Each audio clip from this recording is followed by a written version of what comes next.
buenas tardes, bienvenidos a Conexiones. Es lunes 18 de diciembre de 2017. Un abrazo a usted que nos acompaña a través de la señal abierta de Canal 23 en los 4 departamentos de la zona oriental de nuestro país. También a quienes nos sintonizan por los servicios de cable de Tigo y Claro a nivel nacional.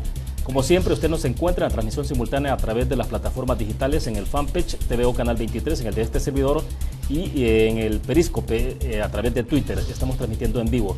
De igual forma, si desea, puede descargar la aplicación TVO Canal 23 desde su smartphone y nos acompaña en cualquier país en el mundo. Dos números de teléfonos están habilitados, estarán apareciendo en pantalla para que ustedes tomen nota: 2263-0023, 2264-9179. Pueden participar con el comentario o la pregunta para nuestras invitadas después del segundo segmento, o más bien después del primer segmento de Conexiones. Antes de presentárselas, quiero mostrarles a ustedes un poco sobre los principales temas que están en agenda en los medios de comunicación en nuestro país. Lo tenemos ahí, dice la prensa gráfica: masacre en Atiquizaya causa 6 muertos. Entre los fallecidos se encuentra un soldado y 3 lesionados. El accidente de tránsito que se ha vuelto una cuestión prácticamente epidémica en nuestro país es la foto destacada. Esto es información de aumento del precio del voto para las elecciones de 2018, algunos detalles que da a conocer la prensa gráfica sobre el valor del voto, que sube desde 2009, y para 2018 el Estado dará a los partidos $2.82 por cada voto válido por diputado y $2.11 para el caso de los alcaldes. En información internacional, estas elecciones que ocurrieron en Chile, donde ha ganado Sebastián Piñera como presidente de ese país, el candidato de derecha, que obtuvo el 54.57% del total de votos contra el 45.43% del candidato de centro izquierda.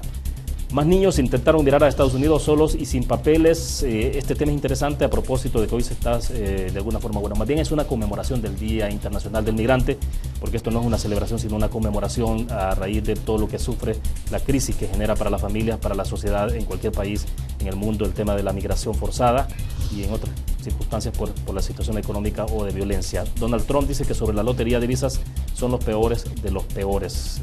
Lo que está ocurriendo en Estados Unidos, un poco es el detalle.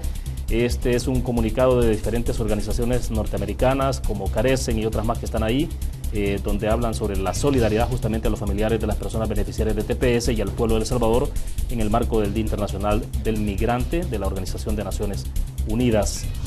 En Honduras, el tribunal que declara ganador al presidente Hernández dice que el actual mandatario obtuvo el 42.92% o 95% de los votos frente al 41.42% del opositor Salvador Nasralla. Hay que tomar en cuenta que la Organización de Estados Americanos, OEA, ha recomendado que se vuelvan a repetir o que se repitan esos comicios debido a las graves irregularidades que se han generado alrededor de ese proceso, pero se ha declarado ganador a Juan Orlando Hernández. Diario El Mundo dice: la deuda política suma $120 millones desde 120 mil millones de dólares desde 1994. El Estado ha financiado a los partidos políticos un promedio de 5.8 millones por elección en 24 años. $120 millones es la deuda. Frena entrega de finiquitos a 246 candidatos de todos los partidos políticos. Tienen un plazo todavía, pero porque está corriendo en este momento el proceso de inscripción. Bueno, tenemos, ahí está. El diario de hoy dice: Hernández proclamado ganador en Honduras. Poco lo que estaba viviéndose en el país, el ambiente festivo que tiene que ver previo al 24-31, las compras en los centros comerciales. Vamos a ver si se regula la imagen de este especial que ha publicado el diario de hoy, pero es sobre Altavista, en la mirada ante el control de las pandillas. Tenemos algunas dificultades en la conexión ahí en el Wi-Fi, pero bueno, Rodolfo González, también el magistrado de la Sala de lo Constitucional, que ha dado declaraciones sobre algunos temas. Pues bueno, esto es un poco sobre Piñera, siempre sobre el triunfo en las elecciones en Chile, y de este tema estaremos hablando, justamente de motivaciones de participación electoral de las mujeres en El Salvador, una investigación muy importante que se ha desarrollado entre UDOP, ONU Mujeres, el Grupo Parlamentario de Mujeres en nuestro país. Pues bien, queremos agradecer esta tarde que nos acompaña en nuestros estudios acá en San Salvador Ana Elena Abadilla, representante de ONU Mujeres en nuestro país. Ana Elena, bienvenida, buenas tardes, un gusto que nos acompañe. Buenas tardes, muchas gracias. Es un gusto también estar esta tarde con ustedes y poder comentar un poco acerca de esta encuesta que hemos realizado. Bueno, perfecto. También agradecemos a Janet Aguilar, directora del Instituto Universitario de la Opinión Pública UDOP, que ha trabajado en esta investigación que vamos a estar analizando durante la próxima hora. Janet, bienvenida, un gusto. Muchísimas gracias, William, como siempre, por la invitación. Gracias por darnos este espacio. Un gusto también estar con Ana Elena compartiendo pues esta entrevista. Bueno, perfecto. Recordarles a ustedes, nuestro patrocinador de Conexiones, Almacén de Bomba, la explosión de precios bajos con 19 sucursales a nivel nacional. Las encuentra en el occidente del país, en la zona central, paracentral y el oriente de El Salvador. Bien, Bueno, para comenzar, yo creo que es importante colocar un poco en perspectiva, quizás en líneas generales, Ana Elena, si nos puede explicar un poco en qué momento es que surge la iniciativa, por ejemplo, de poder hacer este tipo de investigación, qué es lo que el contexto, digamos, para que vayamos entrando un poquito más adelante rápido ya en los detalles de la investigación. Claro, pues en realidad la idea de hacer esta encuesta es una iniciativa del Grupo Parlamentario de Mujeres, que es el grupo que reúne a las mujeres diputadas de todos los partidos políticos. Y ellas, justamente analizando, digamos, el contexto de la próxima campaña electoral o las próximas campañas electorales que se avecinan en el país, querían conocer cuál es la percepción que la población tiene sobre la participación política de las mujeres. Entonces nos solicitaron apoyo a ONU Mujeres, que somos la agencia de las Naciones Unidas, o la ONU, como le conoce la mayoría de la gente, que trabaja específicamente sobre las mujeres, y con mucho gusto nosotros accedimos a apoyar esta iniciativa que nos parecía muy importante, porque realmente todavía sigue siendo un desafío importante en el país y en el mundo entero, lograr mayores niveles de participación de las mujeres en diferentes ámbitos de la política. Entonces tuvimos la suerte de poder contar con el apoyo del UDOP, ¿verdad? Que es un organismo que cuenta con mucho prestigio a nivel nacional en la realización de encuestas de este tipo, con una metodología muy científica y que nos ha dado resultados bastante serios y muy importantes en este momento que es, creemos, muy oportuno para el país. ¿Y es primera investigación que se realiza así específica de la materia? Sí, bueno, ahora Janet nos puede contar un poco. El UDOP incluye en encuestas regulares, incluye algunas preguntas sobre la participación política de las mujeres, pero esta fue específica, toda dedicada a la percepción de la población sobre la participación de las mujeres. Bueno, explícanos un poco eso entonces, Janet, para que ya después entremos entonces ya en la materia del desarrollo de la encuesta. Bueno, efectivamente, digamos, este estudio nos permitió profundizar sobre los factores que podrían estar asociados a la mayor o menor respaldo a la postulación de mujeres en cargos de elección popular, principalmente postulación a alcaldesas y diputadas. El estudio pues está basado en una metodología cuantitativa, en una encuesta de opinión pública que se cursó a una muestra nacional de 1.272 personas adultas en todo el territorio nacional, y esto nos permitió manejar márgenes de error de más o menos 2.7%. En términos generales, uno de los hallazgos más relevantes es que precisamente encontramos que cuando preguntamos directamente sobre el respaldo que otorga la población o su predisposición a respaldar la postulación de mujeres a cargos de elección popular, principalmente alcaldesas, diputadas, e incluso también preguntamos sobre la postulación de mujeres a la presidencia de la República, encontramos que más del 80% de la gente estaría de acuerdo en la postulación de una mujer a estos cargos. A su vez encontramos que, digamos, 2 de cada 3 dicen que estarían dispuestos a votar por una mujer, en este caso a un cargo de elección popular. De igual manera encontramos que la mitad de la población consultada se muestra a favor, en este caso, de respaldar, por ejemplo, una asamblea legislativa con paridad representativa, en donde el 50% de la legislatura, ¿verdad?, sean mujeres, conforme también a la distribución poblacional. No obstante, cuando consultamos y vamos profundizando un poco más en la encuesta sobre, por ejemplo, quién le inspira mayor confianza a la hora de votar, si un candidato hombre o una candidata mujer, encontramos que ahí el respaldo se reduce a un 35%. Y de igual manera, un 35% señala que le da igual si es un hombre o una mujer. No obstante, cuando examinamos las características de este perfil, encontramos del perfil que dice que le da igual, que es un perfil similar al que encontramos entre el grupo que señala que se decantaría por un hombre, digamos. Entonces vemos ahí elementos que tienen que ver con una, digamos, cierta deseabilidad en términos de una serie de preguntas que indagan este tema, pero a la hora de ir profundizando hay otras variables que expresan más bien que la gente tiene un respaldo moderado. Interesante. Yo creo que vamos a ir por partes y a medida avancemos podemos ir teniendo algunas explicaciones de parte de ustedes, porque efectivamente, aunque pueda haber un respaldo importante, ¿por qué siguen habiendo tan pocas mujeres, digamos, en los niveles de representación en términos generales, ¿no? en el Ejecutivo, en Asamblea Legislativa, etcétera. Lo vamos a ir viendo por parte. Quizás muy rápido, si nos pueden explicar. Tenemos esta lámina, vamos a ver si más adelante podemos mostrar la siguiente, pero por lo menos esta, la que tenemos en pantalla, es sobre el tema de percepciones en términos de representación. ¿Quién la representa? Y parece que entonces las alcaldías son las que alcanzan el 36.6%, que es como el dato más alto, sí, en términos de... Debo entender que es cómo se considera quién les representa. Exactamente. Explícanos un poco más. Sí, exactamente. Este es un valor que en términos de ciencias políticas se considera como un valor de cultura política, y es básicamente ese sentimiento de sentirse representado en sus intereses por, en este caso, quienes nos representan en los espacios de decisión pública. Y básicamente se consultó sobre ese sentimiento de sentirse representado en los 3 niveles, digamos, de gobierno o de instancias en donde se eligen representantes mediante el voto popular. Y lo que encontramos es que en términos generales, más del 60% de la gente no se siente representada en sus intereses, ni por el gobierno central, ni por los diputados. Vemos que al examinar los resultados de la alcaldía, ahí sí se incrementa el respaldo, pero no supera ni siquiera en este caso el 50%. Exacto, todavía está por debajo del... En términos generales, digamos, una inferencia que se puede hacer es que los salvadoreños y salvadoreñas nos sentimos poco representados por nuestros órganos o instancias de representación, en este caso las 3 instancias que se eligen mediante el voto popular.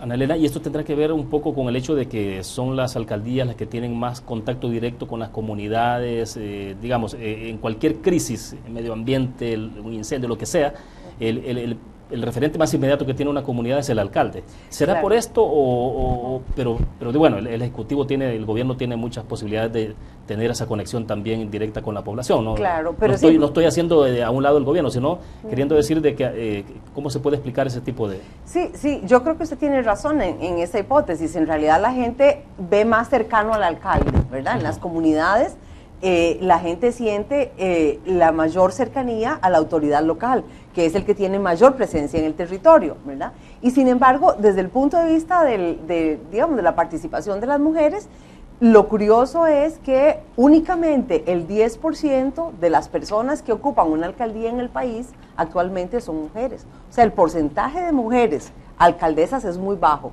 Y debo decir, incluso quizás, no sé si midieron ustedes, pero en términos laborales, de la planilla laboral que hay en una alcaldía, digo, por lo que hemos visto, he visto yo personalmente, sin tener un dato objetivo, pero uno dice, bueno, aquí obviamente hay más hombres que mujeres, incluso en la planilla laboral.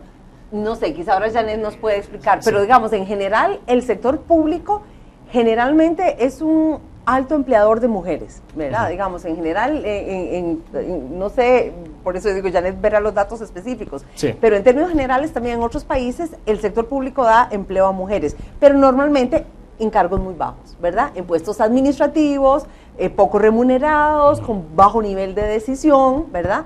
Y como decía, en relación a las alcaldesas tenemos un desafío importante de llenar esta gran brecha, ¿verdad? De que a pesar de que las mujeres en El Salvador son el 53% de la población, pues solamente un 10% de alcaldesas son mujeres, ¿verdad? A pesar de que la gente reconoce en la alcaldía un gobierno más cercano, ¿verdad? Sí, ahora bien, la otra lámina que tenemos es, vamos a ver si la podemos proyectar acá, porque creo que me salté algunas en lo inmediato, pero es esta, es la que tenía ahí, la confianza en las instituciones según evaluación del trabajo de las diputadas en promedios. Parece que si se junta dos resultados, bueno, muy bueno, esto puede ser arriba de la media del 50%. No sé si... Sí, Janet. Efectivamente, uno de los hallazgos también más relevantes para los fines del estudio fue encontrar que pese a que la gente se siente poco representada en sus intereses por el Parlamento, en este caso como órgano de representación, e incluso le acredita bajos niveles de confianza a la Asamblea Legislativa en su conjunto, la evaluación de las mujeres diputadas, en este caso consultamos por la actual legislatura, es bastante favorable, es alrededor del 53% de la gente califica como bueno o muy bueno el trabajo de las legisladoras, de las actuales legisladoras. Solo una quinta parte de la gente los calificó como malo. En ese sentido fue relevante, digamos, encontrar esa distinción que la gente hace en términos de si bien es cierto, la Asamblea Legislativa como órgano de representación ha adolecido históricamente y sobre todo quizás en los últimos 15 años de bajos niveles de credibilidad, pareciera ser que la gente logra distinguir el trabajo entre el órgano en su conjunto y obviamente todas las razones de desafección política, ¿no? El descrédito, la falta de credibilidad, de confianza, etcétera, y el trabajo de las actuales legisladoras. Eso, digamos, a lo largo del estudio va dando elementos para inferir que una posible mayor participación de mujeres en cargos de elección popular, principalmente en estos espacios de decisión clave para la vida nacional, podría revertir en el mediano plazo esa erosión, digamos, de la credibilidad, de la confianza que estos órganos han perdido a lo largo del tiempo. Y de hecho, William, si me permite agregar, esto es muy interesante porque en efecto lo que dice Janet significa que la población en general percibe un mejor desempeño en las mujeres que en los hombres diputados, ¿verdad? Y debemos recordar que el país tiene una legislación que exige a los partidos tener un 30% de mujeres en sus papeletas, ¿verdad? En este último proceso electoral hubo un leve incremento en el porcentaje de mujeres que ingresó a la Asamblea Legislativa, pero aún estamos lejos de lograr una asamblea paritaria, ¿verdad? Como tienen ya otros países que ya han establecido el 50 y 50%, ¿verdad? Y hay que ver otros elementos también, ¿no? En términos de participación electoral, las mismas condiciones que establecen los partidos políticos y ciertos trucos o trampas que se establecen al interior de los partidos, ¿no? Para que sí, o sea, se cumple con el requisito, pero tratando de... Claro, eso pasa, digamos, muchas mujeres fueron colocadas en puestos que no son elegibles, ¿verdad? Que ya se sabe claramente que no van a salir electas porque tienen muy poca probabilidad de acuerdo al margen histórico que el partido ha tenido o al número de diputados que probablemente va a sacar, ¿verdad? Y además las mujeres enfrentan muchas dificultades para poder lanzar sus candidaturas, tanto para alcaldesas como para diputadas. Es decir, recursos económicos para financiar sus campañas, acceso a medios, acceso a contactos, tiempo, ¿verdad? Porque las mujeres tienen que conciliar el trabajo político, digamos, con el trabajo en el hogar y eso les resta disponibilidad de tiempo para... Entonces hay muchos factores que en efecto le hacen más difícil a una mujer poder desarrollar con éxito una candidatura que a los hombres. Y me llamaba la atención porque esta gráfica que tenemos que es características atribuidas a las mujeres, o sea, es una cantidad importante de características y todas positivas y con un alto nivel en los promedios, muy alto, ¿no? Sí, sí. Efectivamente, en términos generales, digamos, se aplicó una batería de preguntas que se ha utilizado también en estudios en otros países del mundo, apelando a ciertos rasgos que son, digamos, deseables de acuerdo a los estereotipos de género en las mujeres. Pero además incluimos de los rasgos, en este caso comunales, que son los que tradicionalmente se atribuyen a la mujer por sus roles de género, también rasgos agenciales, que en este caso son atribuidos típicamente a los hombres. E incluimos 3 características que se podrían considerar neutras, que fueron honradas, decentes y responsables. Y en términos generales, casi todos estos atributos puntuaron bastante alto. No obstante, digamos, las características que la población le atribuyó en mayor medida a las mujeres fueron la responsabilidad, que es una característica neutra, la actitud servicial, que es una característica comunal, y la valentía y la competitividad. Es decir, pareciera ser que desde la perspectiva de la población están atribuyendo características a las mujeres salvadoreñas que integran tanto rasgos agenciales, es decir, de dominio, de valentía, de competitividad, como también rasgos comunales o de comunalidad que tienen que ver con el vínculo, con actitud de servicio. Esto fue interesante porque fue muy similar cuando se consultó por características deseables en las mujeres candidatas.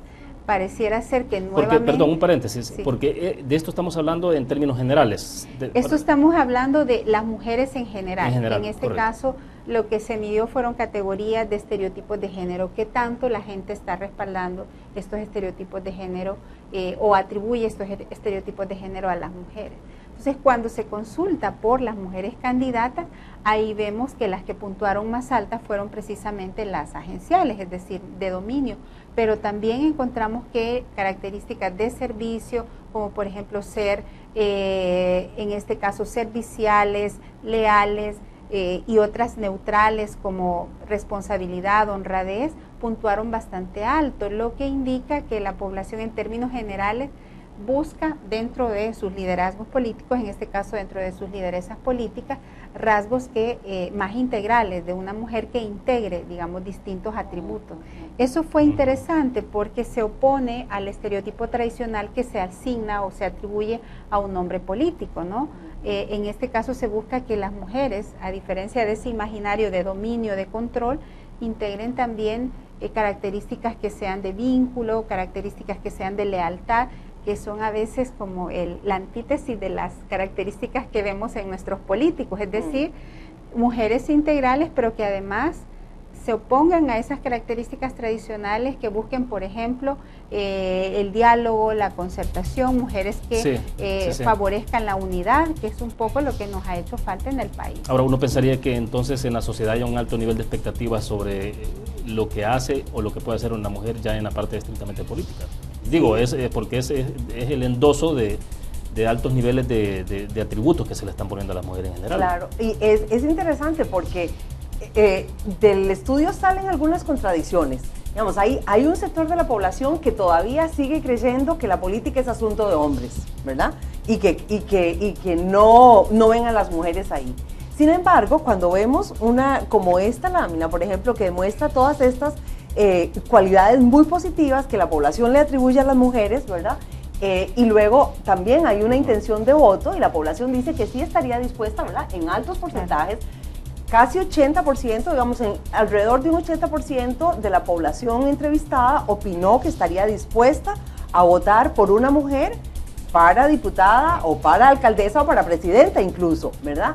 Pero hasta ahora esa intención no se ha reflejado en la realidad. Hay todavía una brecha que llenar entre lo que opinan y el voto que emiten. Exactamente. Tengo que hacer una pausa. Cuando regresemos justamente hablemos de eso, de por qué no se materializa, digamos, si hay altos niveles de expectativas, si tienen todos estos atributos que está mostrando esa pregunta puntual, ¿por qué no se materializa entonces en la posibilidad de que las mujeres, una vez que están dentro de la planilla para diputadas, en su mayoría no necesariamente entran? O sea, lo platicamos después. Vamos a hacer una pausa. Tendremos habilitados dos números en adelante. Ahora sí, 2263-0023, 2264-9179, para que nos den su opinión o su pregunta para nuestras invitadas. Les recuerdo, nuestro patrocinador de conexiones, Almacenes Bomba, la explosión de precios bajos con 19 sucursales en todo el país. Regresamos.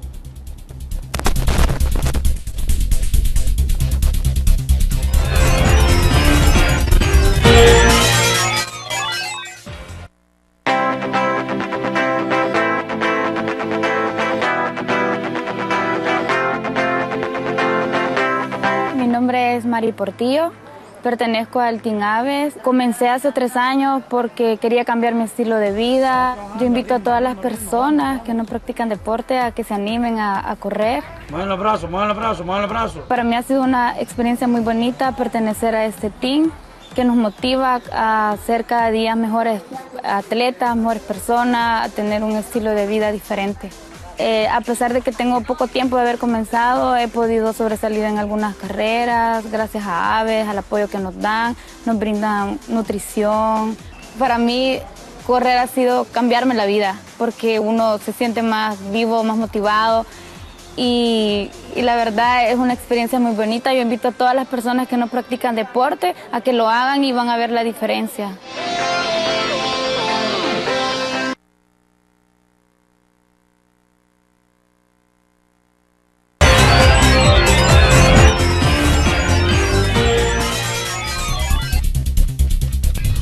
Es un gusto que nos acompañe. Les recuerdo, tenemos dos números habilitados. Si desean participar pueden hacerlo: 2263-0023, 2264-9179. Ana Elena Abadilla, representante de ONU Mujeres, está con nosotros en nuestros estudios. También Janet Aguilar, directora del Instituto Universitario de la Opinión Pública, YUDOP, ha trabajado alrededor de esta investigación que estamos analizando esta tarde acá en San Salvador. Bueno, nos quedamos planteada con la pregunta, ¿no? ¿Qué pasa entonces? ¿Por qué, a pesar de que hay una idea establecida en la sociedad de que efectivamente las mujeres tienen altos valores, capacidades, cualidades, digamos, en términos generales, para poder aspirar a los cargos de elección popular o algo así, ¿por qué, por ejemplo, en tema electoral no se ve reflejado necesariamente? Sí. ¿Cómo se puede explicar esa contradicción que uno pensaría? Efectivamente hay una contradicción inherente y básicamente, digamos, lo que encontramos es que uno de los factores que están pesando en mayor medida para que la población en general no materialice ese apoyo a través del respaldo popular mediante el voto a más mujeres, es precisamente la creencia de que la política es una labor de hombres, es decir, masculina o predominantemente masculina. O sea, bastante arraigado eso. Digamos, hay un respaldo moderado. Formulamos una serie de aseveraciones frente a las cuales la gente debería demostrar su grado de acuerdo y desacuerdo, y encontramos que, por ejemplo, 1 de cada 4 está de acuerdo con la idea de que los hombres son mejores líderes políticos que las mujeres. Solo para mostrarte un caso. De igual manera, 3 de cada 10 encuestados expresaron su acuerdo con que las presiones y críticas que enfrentan los políticos afectarían demasiado a una mujer. Mientras ¿Eso que por los la parte hombres, emocional? O exactamente, porque se les les ve como más emotivas, se les ve como más susceptible a las críticas, y que eso puede afectar su desempeño. Y encontramos además que 4 de cada 10 encuestados están de acuerdo con que es mejor que los hombres ocupen los puestos políticos, dado que el país necesita líderes severos frente a la delincuencia. Es decir, esta idea de mano dura está asociado al líder hombre, ¿verdad?, que es dominante, pero que además no va a tener, digamos, mayor reparo en aplicar la mano dura, mientras que las mujeres son incapaces, digamos, de poder controlar la delincuencia. Estas, digamos, creencias, que son creencias que culturalmente se han transmitido, de alguna manera están afectando para que se logre materializar ese respaldo a las mujeres ya mediante el voto popular. Y si uno piensa entonces, perdón, lo que está pasando en nuestro país con la situación de inseguridad, con la violencia, entonces puede haber entonces mucho más inclinación a pensar de que son los hombres que pueden resolver ese problema. Eso por un lado, pero además porque temas más duros, digamos, como el tema fiscal o el tema de seguridad o de defensa nacional, fundamentalmente ha estado asignado a los legisladores hombres. Si tú ves históricamente, por ejemplo, la Comisión de Justicia y Seguridad Pública, yo sigo los temas, precisamente porque investigo esos temas, sigo la labor de esta comisión. De lo que yo recuerdo, en los últimos años no ha habido mujeres en esa comisión, Justicia y Seguridad Pública. Ah, ni siquiera una. Ni siquiera una. Hasta donde yo recuerdo, esa comisión ha estado constituida fundamentalmente con hombres. Este es un tema clave para la vida nacional, pero además es una plataforma, ¿verdad?, porque da visibilidad. Si tú ves, hay ciertas comisiones como la de presupuesto, como la de justicia y seguridad, que son las que tradicionalmente están más en la palestra del debate y la discusión pública, mientras que las mujeres están más en la comisión de niñez y familia. Estos son resabios, sin duda alguna, de lo que nosotros llamamos la división sexual del trabajo, ¿verdad? Cómo la sociedad asigna ciertos roles a las mujeres y otros a los hombres, ¿verdad? Entonces la mujer estaba asociada más, obviamente, al rol de cuidado, al rol más doméstico, ¿verdad? Y tenemos que recordar que no hace 100 años que las mujeres podían votar, menos, no hemos cumplido el centenario del derecho al voto. Entonces, claramente antes las mujeres no tenían tampoco la categoría de ciudadanas, ¿verdad? Entonces, esto es un largo proceso del cual todavía, ¿verdad?, tenemos expresión, reflejo, todavía hay gente que piensa de esa manera, ¿verdad? Entonces, eso hace que todavía las mujeres han ido incursionando más en las áreas de la salud, de la educación, pero otras como seguridad, como bien nos dice Janet, todavía, ¿verdad?, son un territorio muy masculino. Ahora, hay una carga entonces muy fuerte, muy subjetiva sobre esto, entonces. Cultural, ¿verdad? Sobre todo cultural. Es cultural, es un tema cultural, porque si nosotros vemos, yo podría dar el ejemplo de la presidenta Bachelet de Chile, que ahorita está terminando su mandato presidencial. Fue una excelente ministra de defensa en el país, ¿verdad? O sea, tenemos, y eso es porque ahorita lo recuerdo rápido, me queda más a la mano. En Costa Rica hubo una mujer que fue ministra de seguridad y luego llegó a ser presidenta de la República también, y una carrera similar a la de Michelle Bachelet, en ese sentido al menos. Entonces, digamos, tenemos ejemplos importantes también en otras sociedades, ¿verdad?, donde las mujeres también han jugado un rol muy importante en materias que han sido tradicionalmente masculinas, pero que las mujeres han ido incursionando y han tenido muy buenos resultados, ¿verdad? Ahora, pero acá estamos hablando entonces de que también las mujeres han interiorizado de alguna forma todo esto, es decir, porque cuando vemos resultados electorales y a veces parece que los partidos se deciden mucho en función obviamente de eso, ¿no? Llevamos una mujer o no para la presidencia, que tanto entonces las mujeres que más del 50% de este país, dice, pueden acompañarnos en el voto, claro. y entran en toda esa duda también incluso, ¿no? Claro. Así es. Pero además porque culturalmente, socialmente se ha transmitido esta idea que las mujeres deben estar relegadas al ámbito de lo doméstico, de lo privado, que las mujeres no son capaces, no son competentes, no son idóneas para esas labores de lo público. Y eso obviamente se transmite desde los espacios de socialización primaria, la familia, la iglesia, la comunidad y la escuela, ¿no? Se reproducen esos roles y se van transmitiendo generacionalmente. No obstante, la buena noticia también en el marco de esta investigación fue encontrar, por ejemplo, que los que están más predispuestos a respaldar la postulación de mujeres, los que menos creen que la política es una labor masculina, los que menos respaldan estos roles estereotipados de género son los y las jóvenes. Eso, digamos, es positivo. No obstante, de cara a la realidad político-electoral, son los menos interesados en la política, son los menos dispuestos a ir a votar.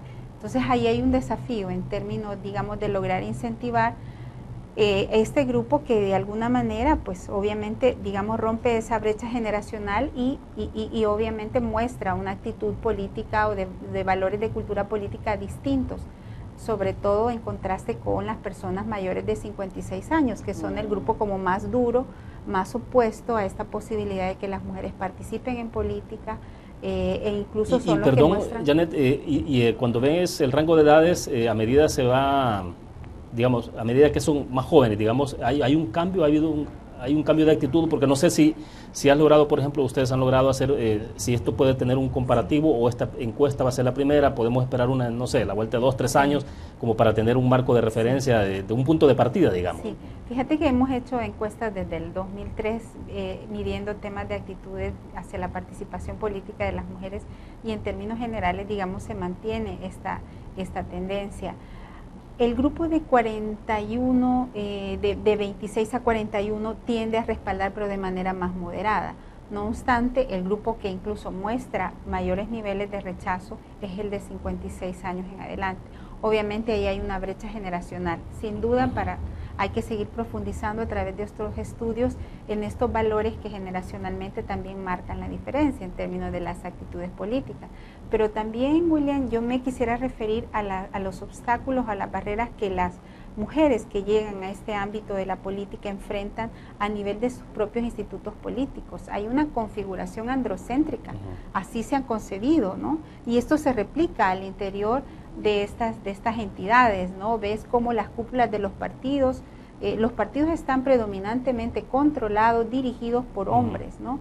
Y en muchos de los casos, lastimosamente, las mujeres, sobre todo lo vimos en esta última elección, estas últimas 2 elecciones a partir de la cuota, en mi opinión también a veces, no en todos los casos, no se puede generalizar, pero en otros casos más bien son incluidas para llenar la planilla, ¿verdad? El requisito de la planilla, porque vimos cómo, por ejemplo, en las listas del voto preferente, exacto, partidos pequeños, por ejemplo, vimos cómo a partir del voto preferente, del voto por rostro, incluyó muchas más mujeres, pero cuando examinábamos, yo recuerdo que hice un ejercicio de examinar el orden, la ubicación de las mujeres y estaban en la mayor parte de los casos en los últimos lugares de las listas.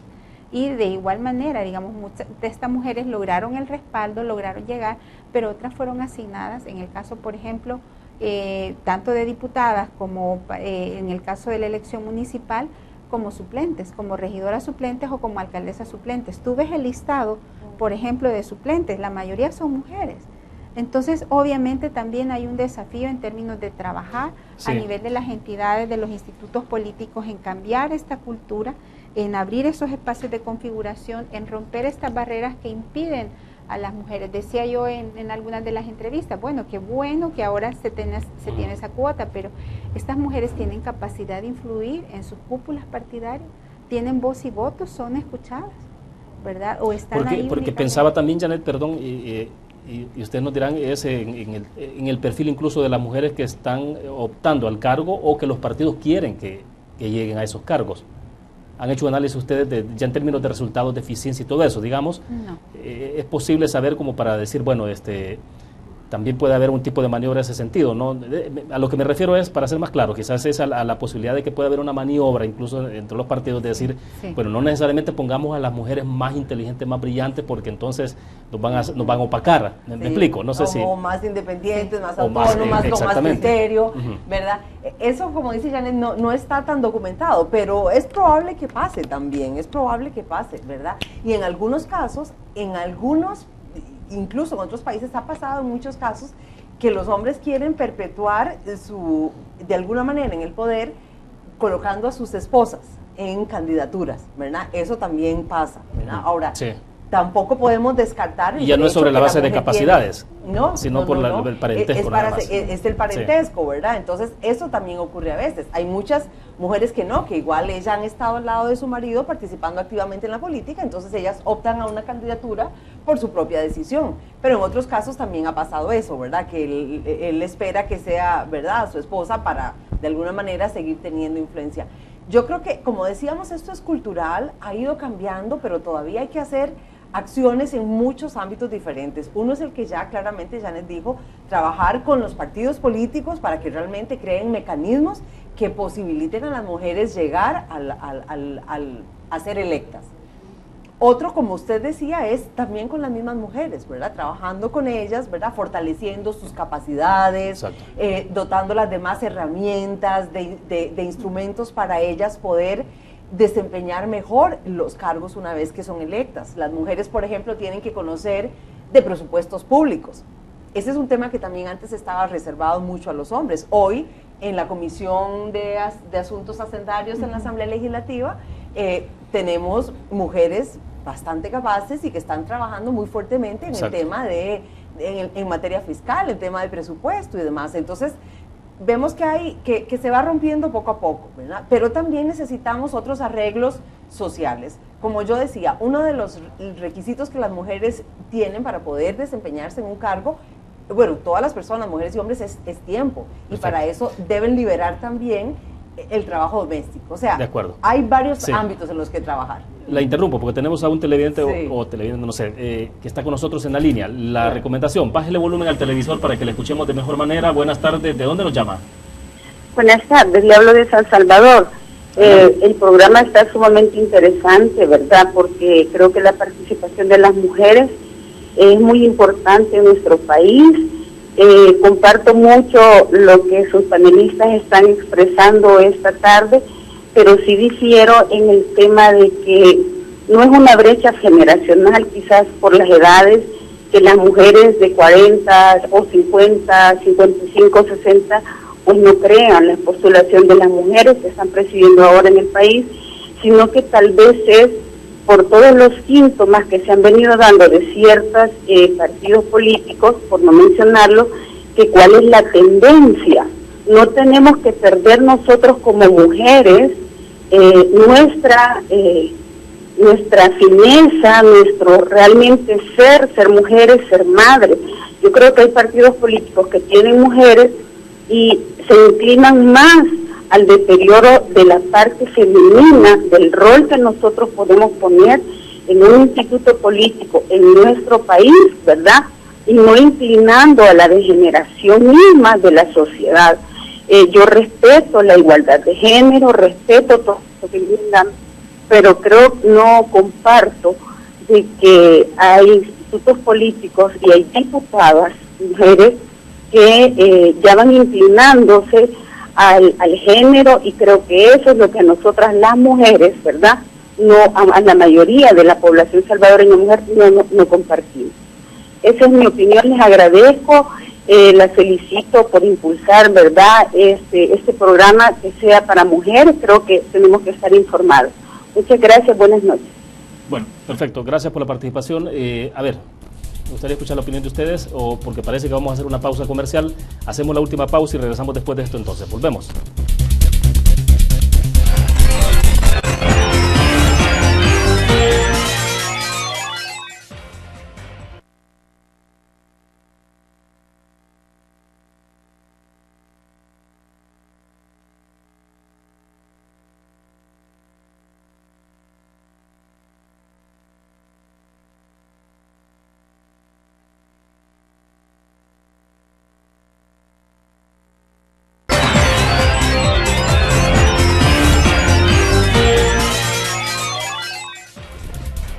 un gusto que siga con nosotros. Nos queda poco tiempo, vamos a tratar de avanzar porque, bueno, la investigación es mucho más amplia, pero tenemos 14 minutos, creo que podemos aprovecharlos.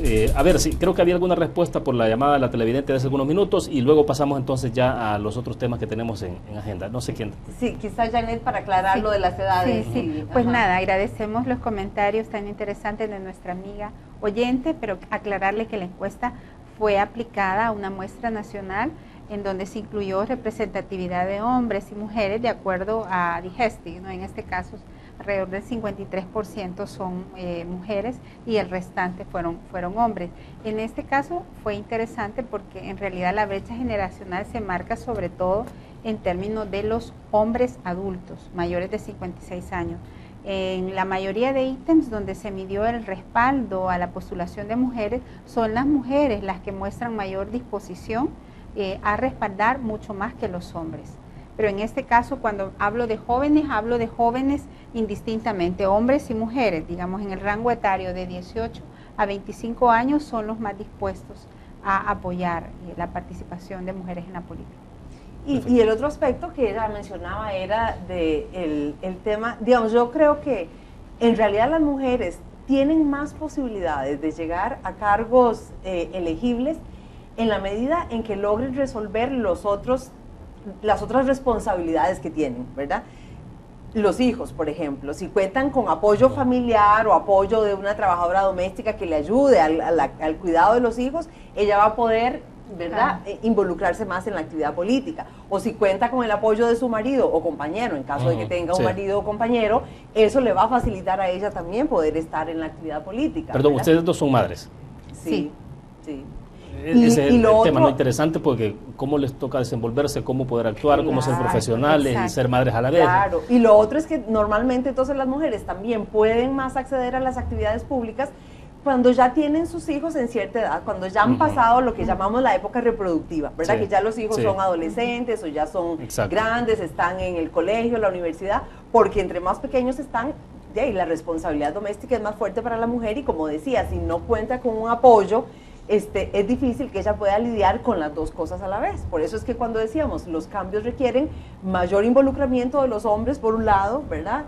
Poder dar facilidades a las mujeres en la medida que se pueda, ¿verdad? Las instituciones también darles apoyo para esto y prepararlas mejor, ¿verdad? Ellas, las mujeres, no vamos a dejar de ser mujeres por el hecho de estar en una función pública, ni vamos a dejar nuestros otros roles abandonados. Normalmente lo que hacemos es que tenemos que lidiar con esos diferentes roles, ¿verdad?, con un mayor esfuerzo, que es lo que le toca normalmente a los hombres. Sí.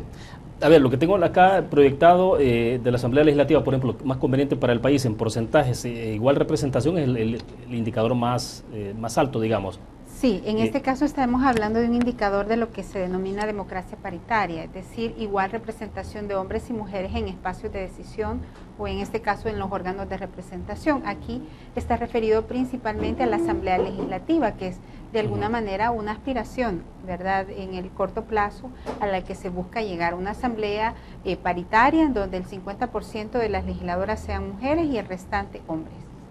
En este caso encontramos que la mitad se muestra a favor de una representación paritaria. No obstante, un 30% indica que preferiría una mayoría de mujeres y un 21%, es decir, 1 de cada 5, mayoría de hombres. Nuevamente, cuando examinamos quiénes son los grupos poblacionales que están a favor de la representación paritaria, son los jóvenes, las personas, por ejemplo, con niveles de educación superior, que residen en el AMS con mayores ingresos, aquellos también hogares que están liderados por una mujer, se muestran a favor de una representación paritaria. ¿Hay claras diferencias si es urbano o es rural? Sí, justamente, digamos, el perfil de menor apoyo o de apoyo a una mayoría masculina se encuentra entre los residentes de las áreas rurales, con ningún nivel de escolaridad, con los más bajos ingresos, en este caso ingresos inferiores a los $300, y personas también, en este caso,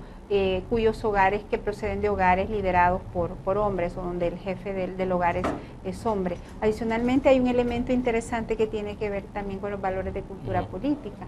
La gente que se ubicó más a la derecha del espectro ideológico y los que tienen como partido de preferencia Arena, tienden a inclinarse más por una asamblea legislativa dominada por hombres, mientras que más conservadores, digamos, más conservadores, mientras que los que prefieren, por ejemplo, una asamblea con mayoría femenina son predominantemente de izquierda y simpatizantes del FMLN.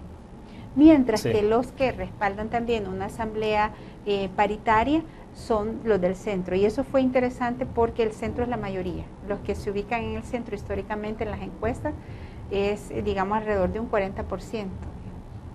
Esta otra lámina, a ver si la podemos destacar, los compañeros de producción me ayudan. Opinión sobre quién le inspira más confianza a la hora de votar, en términos porcentuales. O sea, prácticamente estaría una mujer o le da igual, son como los porcentajes que están... Los más altos, en efecto. Más altos. ¿Sí? El menor porcentaje es al que le inspira confianza a la hora de votar un hombre, ¿verdad? Pero la mayoría está opinando que le da igual si es hombre o mujer o una mujer. Uno pensaría que esto está vinculado también con la tabla que vimos antes de los atributos, los valores, el tema hacia cómo se ve a la mujer. Exactamente, sí. Y también al otro que decía que la mayoría se inclinaba por una asamblea paritaria. Sí. O sea, nos está dando elementos de todos modos para pensar que la población en su mayoría sí ve bien una asamblea paritaria, o sea, que tenga igual cantidad de hombres y mujeres. Sí, no obstante, efectivamente, esto que tú señalabas, además de la creencia de que la política es una labor masculina, el otro gran obstáculo y el elemento que mayor peso tuvo al analizar, digamos, la predisposición a apoyar la postulación de mujeres a cargos de elección popular fue precisamente la creencia en los roles estereotipados de género. Encontramos, por ejemplo, que 6 de cada 10 personas están de acuerdo con que las profesiones que mejor realizan las mujeres son aquellas donde pueden ser cuidadoras. Entonces ahí nuevamente, ¿verdad? Sí. Se impone el tema cultural, así es. Ahora, ¿qué nos va quedando? Porque bueno, nos quedan unos 7 minutos, pero ¿qué nos va quedando entonces en términos de como de conclusiones o qué es lo que viene por hacer, ¿no? Porque estos son los datos ya fríos, un poco bastante objetivos. ¿Qué hay que hacer en este país entonces? ¿Hacia dónde debemos de comenzar a avanzar o a caminar? Sí. Los desafíos son muchos, sin duda. La investigación no agota, es importante también señalar, no agota un tema tan complejo, ¿verdad? Y tan interesante. Sin embargo, da pistas. Por un lado, hay que trabajar sin duda en la dimensión cultural que tiene que ver con estas creencias estereotipadas, tanto sobre el género como sobre los roles de género, es decir, el tema de los roles sexuales está muy arraigado en nuestra cultura y eso pasa por deconstruir esas ideas. Eso supone cambiar también los esquemas de educación bajo los cuales se socializa a niños y niñas desde la básicamente infancia temprana, ¿verdad? Supone también cambios en la currícula, supone acciones en el hogar. Hay que también trabajar en el fomento de una mayor participación política de las mujeres, no solo a nivel de la política como labor partidaria, sino lo que vemos es que la gran mayoría de las mujeres no participan en organizaciones seculares ni políticas y participan predominantemente en actividades que tienen que ver con la iglesia, fundamentalmente, y asociaciones de madres de familia. Ahora, yo estoy haciendo un esfuerzo en el programa, por ejemplo, los miércoles, estoy trayendo solo jóvenes que están integrados a movimientos, fundaciones, ONGs, etcétera, ¿no? Para escuchar de diferentes temas. Entonces los miércoles los estoy dedicando a hacer una reflexión con jóvenes que están participando en diferentes organizaciones. Si ustedes conocen gente, bienvenidos, los podemos tener acá. Porque tuve, por ejemplo, el miércoles pasado sobre el tema de educación. Entonces escuchar, es que es inspirador escuchar a los jóvenes sobre cómo ven ellos su presente, su futuro, ¿no? Hacia dónde quieren avanzar, o sea, no necesariamente son especialistas en los temas o grandes expertos, pero sí están claros de hacia dónde deben de caminar y uno dice, bueno, aquí y ve cantidad de mujeres, ya señoritas, digamos, involucradas en este esfuerzo. Entonces, yo creo que ese es el tema, ¿no? Cómo comenzar a trabajar siempre, desde lo que tú decías, desde las escuelas, las universidades en adelante. Y desde la escuela, a la más temprana edad también, hay un trabajo muy importante de educación que hacer y es también educar en los principios de igualdad, de respeto, ¿verdad? De responsabilidades compartidas entre mujeres y hombres, ¿verdad? De no cerrarle las puertas a las mujeres porque son mujeres, de abrirle las oportunidades y que las mujeres puedan decidir si optan por una carrera o no, si optan por una ocupación o no, ¿verdad? Es abrir oportunidades, ¿verdad? Y yo creo que, como decíamos, la sociedad salvadoreña ha ido avanzando en ese sentido, pero todavía hay desafíos. ya señalábamos algunos desafíos son para los partidos políticos, ¿verdad? Cómo crear más mecanismos que faciliten el que las mujeres lleguen a los puestos. A las mismas mujeres para que ellas, ¿verdad? También asuman el desafío, ¿verdad? De participar en las actividades públicas. Para los jóvenes eso me parece excelente, ¿verdad? Porque ya decíamos, a pesar de que los jóvenes muestran, digamos, cierta indiferencia a la actividad político-partidaria, pero sí dan indicios de cambio. Y hay una cosa muy interesante que la encuesta sacó, que es que a pesar de cierto descrédito que tienen los partidos políticos, que ocurre aquí y en casi todos los países del mundo, no es exclusivo para El Salvador, lo cierto es que la población sí confía en las elecciones como el mecanismo para la toma de decisiones sobre la representación política que quiere.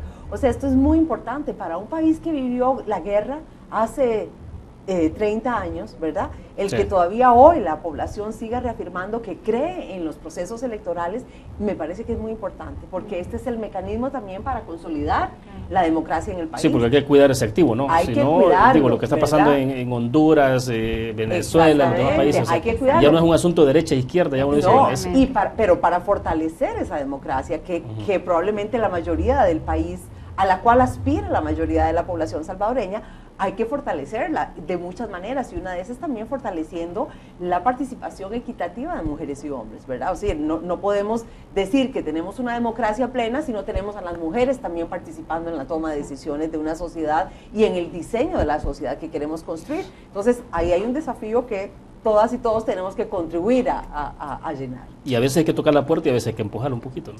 También. Digo, porque en el caso de los partidos políticos, yo creería que si no aplican el porcentaje hubiera sido difícil ver un poco más de participación de mujeres, al menos en la política, pues. Exactamente. Así es. Sí, hay medidas que tomar, como a eso se les llaman también medidas de acción afirmativa, ¿verdad? Que es también buscar medidas positivas que contribuyan de una manera un poco más acelerada a generar los cambios. Porque si esperamos a que los cambios ocurran por su única evolución histórica, podemos pasarnos 100 años. Sí. Y de hecho hay estimaciones. El Foro Económico Mundial tiene estimaciones sobre cuándo podríamos lograr una sociedad más equitativa a nivel mundial entre mujeres y hombres, y son más de 100 años que se requerirían para eso. Así que yo creo que sí, como usted dice, hay que empujar un poquito a través de medidas que en el marco de la legislación del país permitan pues empujar un poquito esa participación. Lamentablemente el tiempo se nos agotó, no porque podríamos seguir una hora más. Pero bueno, gracias por haber estado con nosotros. Muy gentil. Con mucho gusto, encantada. Gracias, Janet. Un gran Bienvenida gusto, siempre. muchas gracias. Bueno, terminamos de esta manera Conexiones. Gracias a ustedes que nos acompañaron. Nos vemos mañana. Estaremos hablando sobre la situación de los compatriotas en Estados Unidos, el tema de TPS a propósito del Día del Migrante. Gracias por su fiel sintonía. Buenas tardes.